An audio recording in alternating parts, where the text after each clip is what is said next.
وأشهد أن لا إله إلا الله وحده لا شريك له وأشهد أن محمدا عبده ورسوله صلى الله عليه وعلى آله وصحبه ومن تبعهم بإحسان إلى يوم الدين وسلم تسليما. أما بعد، فيا أخي المستمع وفقك الله, tahukah engkau hari apa ini?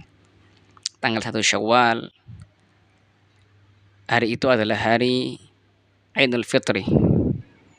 Hari Idul Fitri, yang dimana Idul Fitri merupakan salah satu dari 3 hari raya kaum muslimin, sebagaimana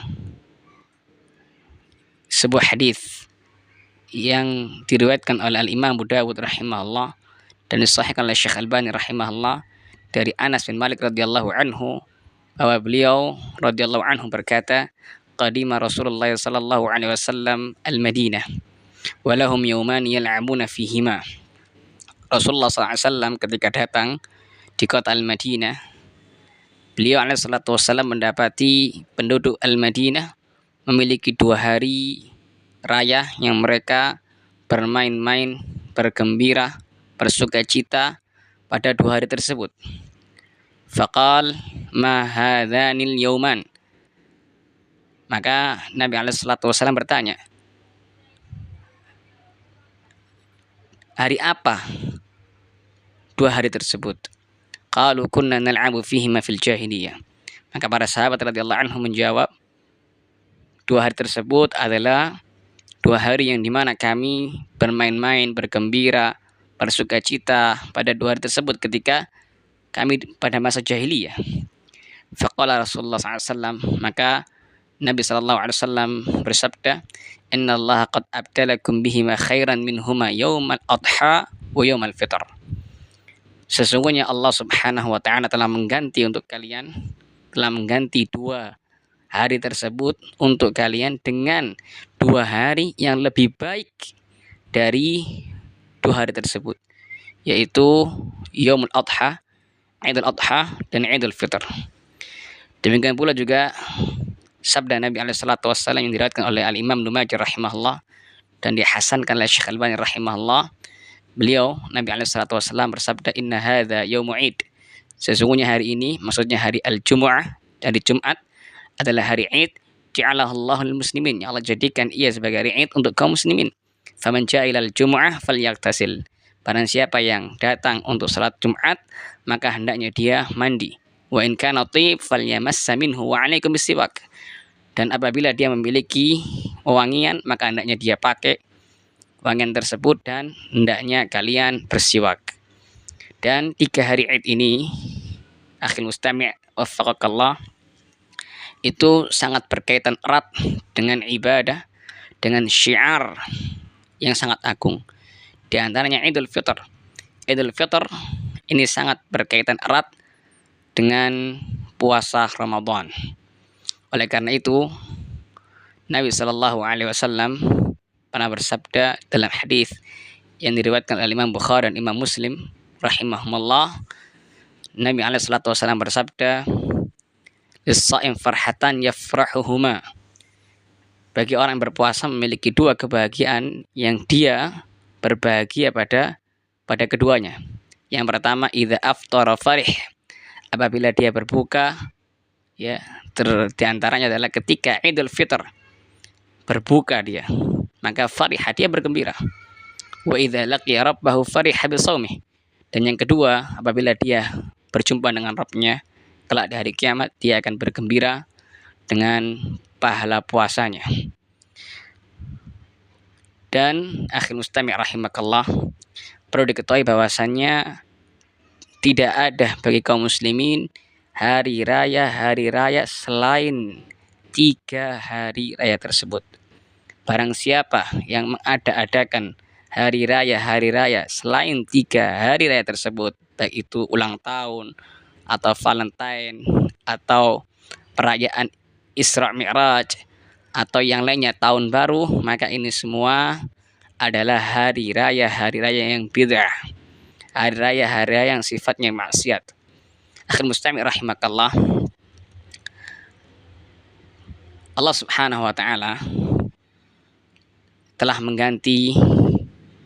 memberikan suatu hari kegembiraan, atau telah mengganti kesedihan yang kita rasakan, yang hati-hati kita rasakan dengan sebab berpisahnya kita dengan bulan yang paling mulia, bulan Ramadan, dengan Allah Subhanahu wa taala memberikan kepada kita hari kebahagiaan, yaitu hari Idul Fitr. Sebagaimana hadis yang diriwayatkan oleh Imam Bukhari dan Imam Muslim rahimahullah tadi yang bawakan, kata Nabi alaihi salatu wasallam, "Lis-shaim farhatan yafrahuhuma." Bagi seorang yang berpuasa itu memiliki dua kebahagiaan yang dia berbahagia pada dua kesempatan itu. Yang pertama apa? Idza aftara farih, apabila dia berbuka, di antaranya adalah ketika Idul Fitri, maka dia bahagia. Maka yang termasuk rahmat Allah Subhanahu wa taala kepada kita, Allah mengganti kesedihan kita dengan memberikan kepada kita hari kebahagiaan. Dan Allah Subhanahu wa taala berfirman dalam surah Al-Baqarah, "Walitukmilul iddata walitukabbirullaha 'ala ma hadakum wa la'allakum tashkurun." Hendaklah kalian menggenapkan, menyempurnakan bilangan puasa Ramadan, dan hendaknya kalian bertakbir kepada Allah atas hidayah yang Allah berikan kepada kalian, taufik yang Allah berikan kepada kalian, agar kalian menunaikan ibadah-ibadah, amal-amal saleh dalam Ramadan, wa la'allakum tashkurun, dan agar kalian bersyukur kepada Allah Subhanahu wa taala. Maka akhil mustami' rahimakallah, hendaknya kita bergembira, bersukacita pada hari ini sebagaimana firman Allah Subhanahu wa taala, "Qul bi fadlillahi wa bi rahmatihi fabidzalika falyafrahu huwa khairun mimma yajma'un."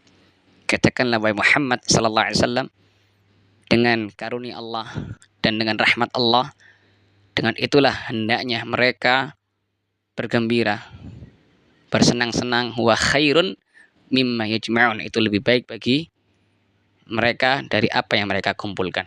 Maka akhil mustami' rahimakallah, tampakkanlah kegembiraan, kesenangan, diantaranya dengan memberikan tahniah, ucapan taqabbalallahu minna wa minkum kepada saudara kita muslim atas momen hari raya ini, karena hal itu termasuk syiaruddin, termasuk syiar agama,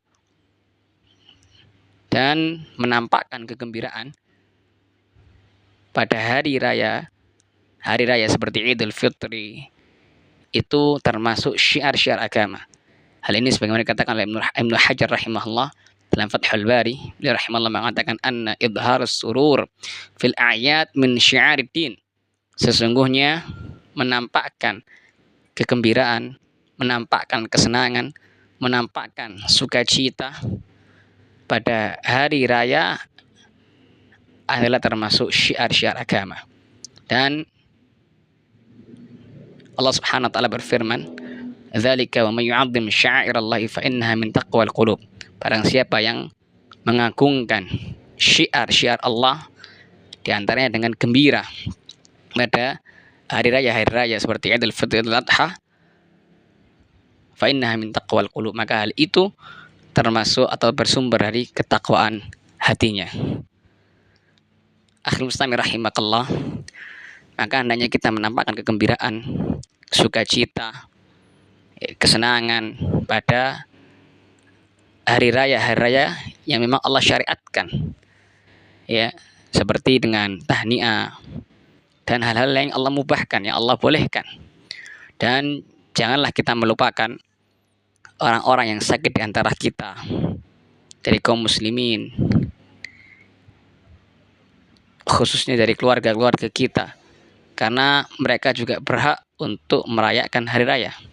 Maka hendaknya kita menjenguk mereka, atau kalau tidak mampu maka hendaknya kita menelpon mereka atau video call mereka, agar saudara-saudara kita yang sakit juga ikut merasakan, mendapatkan bagian dari kegembiraan pada hari raya Idul Fitri ini.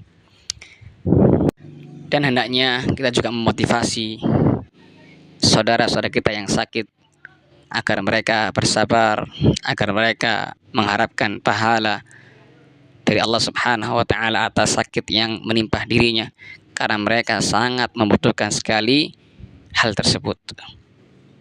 Akhil mustami' rahimakallah,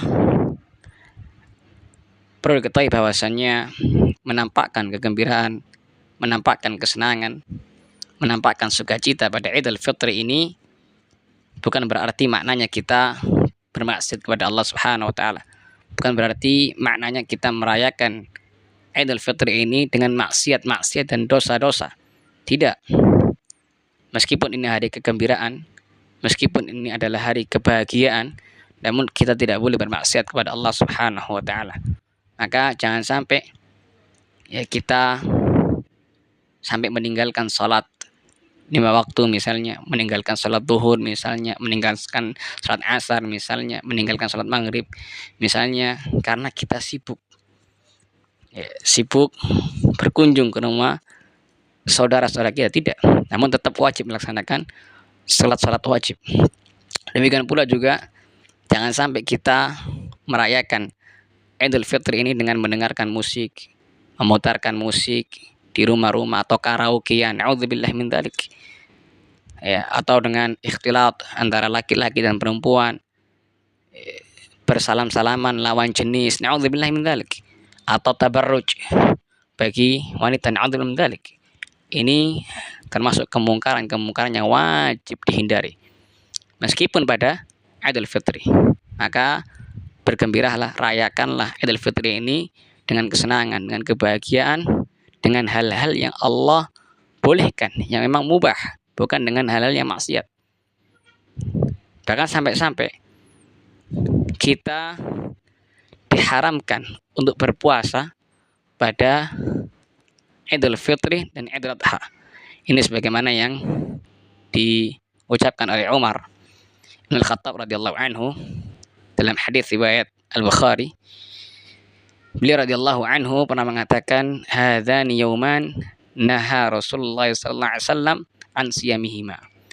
2 hari ini, yaitu Idul Fitri dan Idul Adha, adalah 2 hari yang dimana Nabi sallallahu alaihi wasallam melarang kaum muslimin untuk berpuasa pada 2 hari tersebut. Hukum berpuasa pada 2 hari raya tersebut adalah haram, nggak boleh. Karena emang 2 hari tersebut adalah hari kegembiraan. Kita diperintahkan untuk menampakkan kegembiraan. Kata Umar radhiyallahu anhu, yaumul fitrikum min siyamikum wal yaumul akhir ta'kuluna fihi min nusukikum. Hari yang pertama adalah hari Idul Fitri dan hari yang kedua adalah hari Idul Adha. Pada 2 hari ini kita dilarang, diharamkan untuk berpuasa, karena memang syiar agama adalah menampakkan kegembiraan, merayakan 2 hari tersebut dengan kegembiraan. Namun dengan catatan jangan sampai kita merayakan 2 hari tersebut dengan hal-hal maksiat kepada Allah Subhanahu wa taala. Akhil mustami' rahimakallah, kita telah berpisah dengan bulan yang mulia, bulan yang mubarak, yang diberkahi oleh Allah Subhanahu wa taala, bulan yang penuh dengan kebaikan, yang di dalamnya ada lailah, ada 1 malam, hiya khairun min alfi syahr, yang dimana 1 malam tersebut lebih baik daripada 1000 bulan. Kita telah berpisah dengan bulan tersebut. Maka lantas ada apa setelah Ramadan?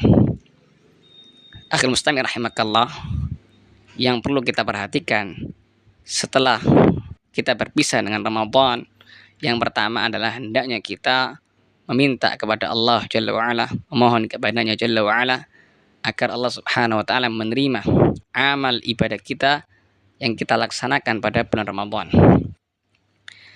Karena hal ini memang sifatnya orang-orang yang beriman.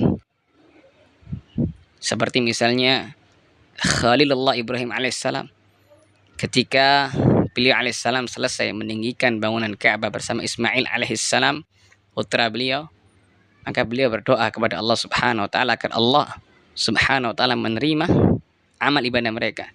Sebagaimana Allah Subhanahu wa taala firmankan, wa idh yarfa'u Ibrahimul qawa'ida minal baiti wa Ismail Rabbana taqabbal minna innaka antas sami'ul alim.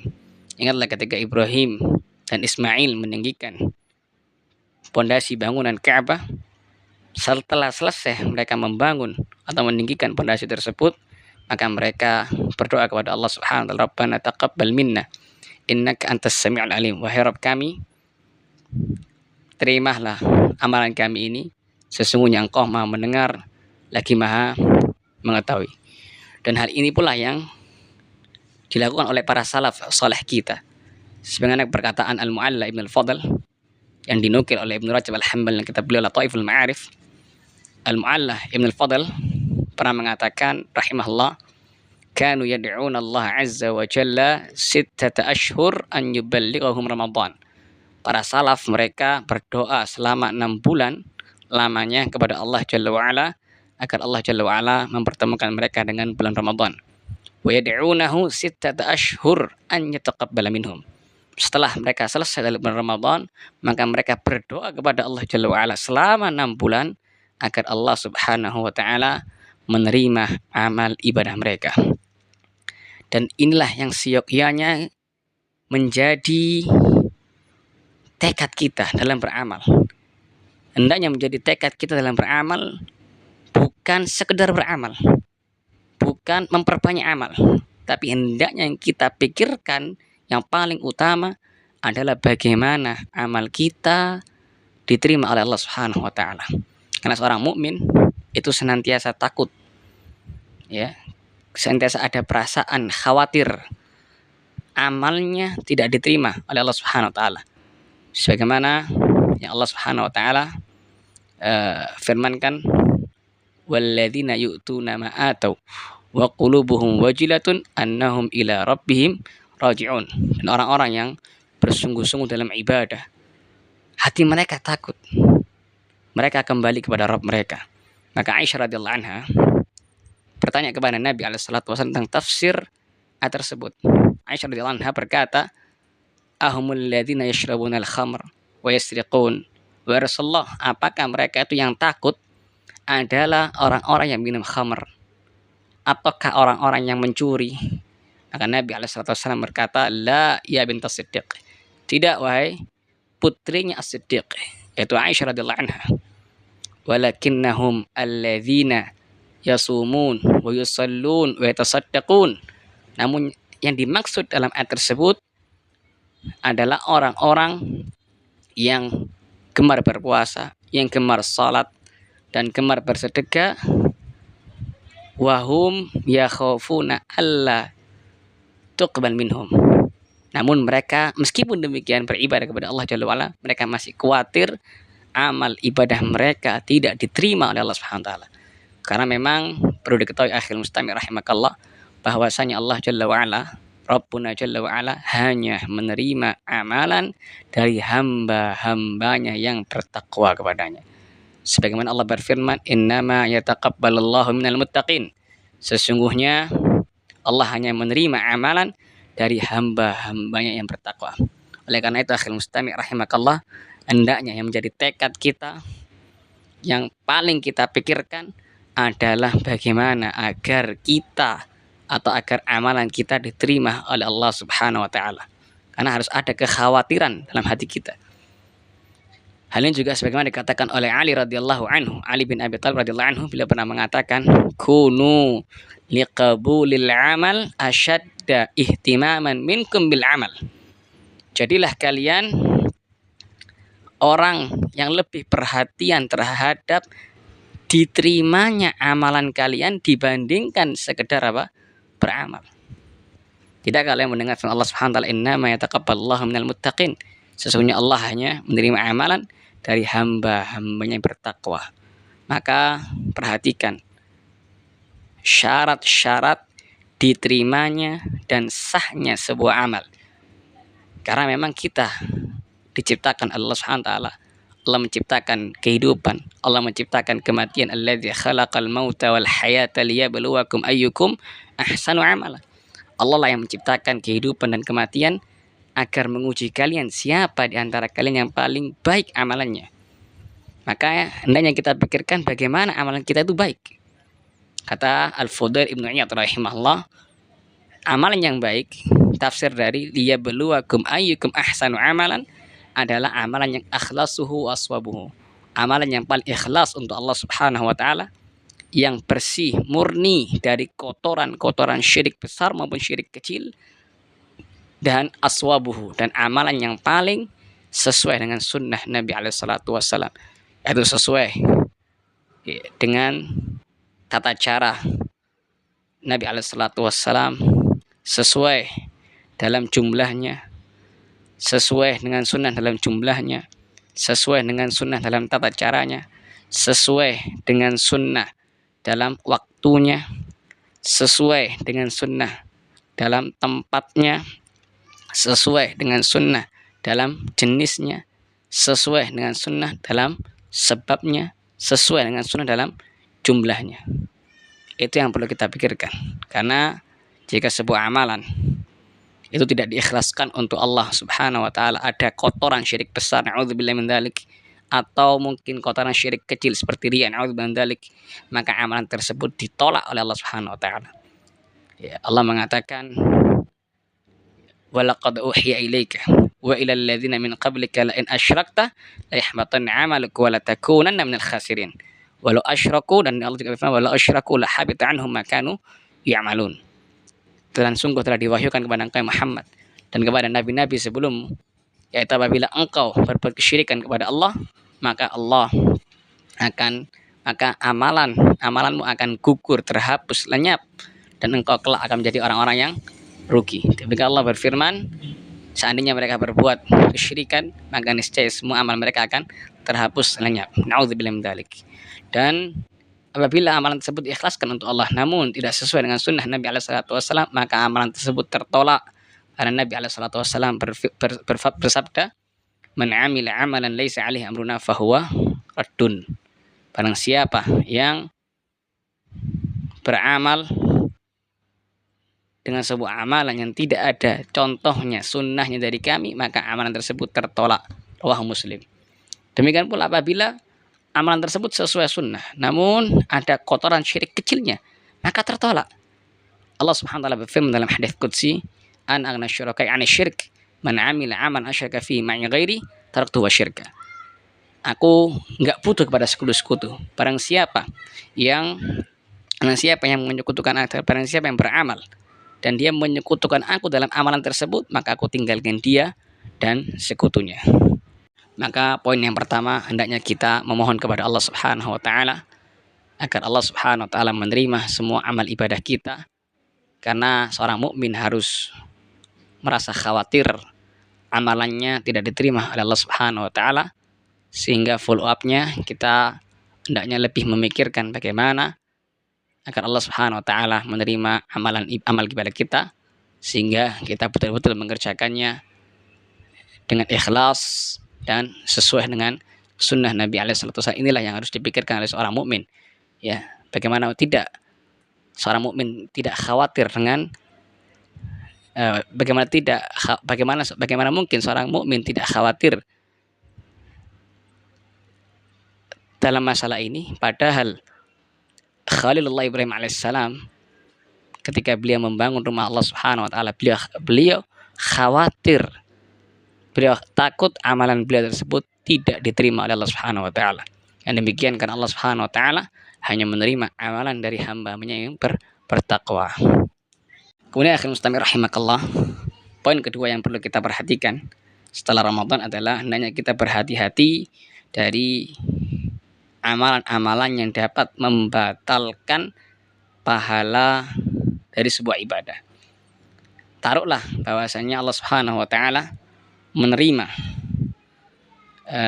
amal ibadah seorang hamba, maka hal tersebut bukan sesuatu yang permanen, tidak. Namun amalan tersebut atau pahala dari amalan tersebut itu bisa lenyap. Di antaranya apabila seorang hamba tadi melakukan perbuatan nawaqidul Islam, pembatal keislaman seperti syirik, maka semua amalannya atau semua pahala amal soleh yang dia lakukan akan terhapus, akan gugur, akan lenyap di sisi Allah Subhanahu wa taala. Demikian pula yang kedua, seperti perbuatan zalim kepada manusia. Maka hal ini juga bisa melenyapkan, menggugurkan pahala seorang pahala sebuah amalan dari seorang hamba. Sebagaimana Nabi SAW pernah bertanya kepada para sahabat, atadruna manil muflis? Tahukah kalian siapa itu orang yang bangkrut? Maka para sahabat menjawab, al-muflis fina man la dirham wala mata'. Al-muflis fina man la dirham wala mata'. Orang yang bangkrut di antara kita adalah orang yang tidak memiliki dirham, tidak memiliki uang, dan tidak memiliki harta benda. Maka Nabi SAW mengatakan, al-muflis min ummati ya'ti yawmal qiyamah bisalatin wa siyamin wa zakatin wa ya'ti qad syatama hadha wa qadhafa hadha wa akala mala hadha wa safaka dama hadha wa daraba hadha. Orang yang bangkrut dari umatku adalah orang yang datang pada hari kiamat dengan membawa pahala salat, pahala puasa, pahala zakat, namun dia datang di hari kiamat dengan membawa dosa kedzaliman, yaitu dia ketika di dunia mencelah fulan tanpa hak, dia menuduh fulan tanpa hak, dia memakan harta fulan orang lain tanpa hak, dia membunuh seseorang tanpa hak, dan dia memukul seseorang tanpa hak. Na'udzubillah, dosa kedzaliman. Maka kata Nabi SAW, fayu'ta hadza min hasanatihi wa hadza min hasanatihi. Maka masing-masing orang yang dia zalimi akan diberikan pahala dari pahala seorang yang zalim tersebut. Jadi pahala orang yang zalim diambil dan diberikan kepada orang-orang yang dizalimi. Na'udzubillah min dzalik. Fa in faniyat, namun jika pahala orang yang zalim tadi habis, qabla an yuqdama alai, sebelum selesai urusan orang zalim ini dengan orang yang dizalimi, masih ada orang-orang yang dia zalimi lagi, maka ukhidha min khatayahu, maka dosa-dosa orang yang dia zalimi diambil, faturiha alaihi, maka dan diberikan kepada orang yang zalim tersebut, thumma turiha finnar, maka terakhirnya dia masuk neraka, wal'iyadzubillah. Ya, ini orang yang bangkrut, membawa pahala puasa, pahala sholat, pahala zakat, pahala haji, namun alim dalik dia juga membawa dosa zalim dalam bermuamalah dengan manusia, dan billah. Maka dengan sebab kezaliman tersebut, dia akhirnya menjadi al-muflis, orang yang bangkrut dari umat Islam. Na'udzubillah min dzalik. Kemudian akhir mustami' rahimakallah, poin ketiga yang perlu kita perhatikan setelah Ramadan adalah al-mutsabarah ala ibadah. Hendaknya kita tekun, istiqamah, ya, minta kepada Allah agar kita dijadikan orang-orang istiqamah dalam beribadah. Karena ibadah itu bukan hanya pada Ramadan. Ibadah Allah Subhanahu wa taala, Allah perintahkan kita untuk beribadah, menyembah kepadanya sampai ajal mendatangi kita. Allah mengatakan, wa'bud rabbaka hatta ya'tiyakal yaqin. Sembahlah Rabbmu, ibadahilah Rabbmu sampai datang kematian kepadamu. Jangan sampai kita menjadi orang-orang yang para ulama katakan Ramadaniyun, orang-orang hanya mengenal hak Allah pada Ramadan. Orang-orang yang hanya mengenal hak Allah pada Ramadan, kata para ulama, adalah sejelek-jeleknya orang. Na'udzubillah min dzalik. Maka teruslah konsisten, tekun dalam beribadah, dalam melaksanakan, khususnya melaksanakan yang wajib-wajib, karena itu memang wajib ya atas kita. Kalau kita tinggalkan, kita berdosa.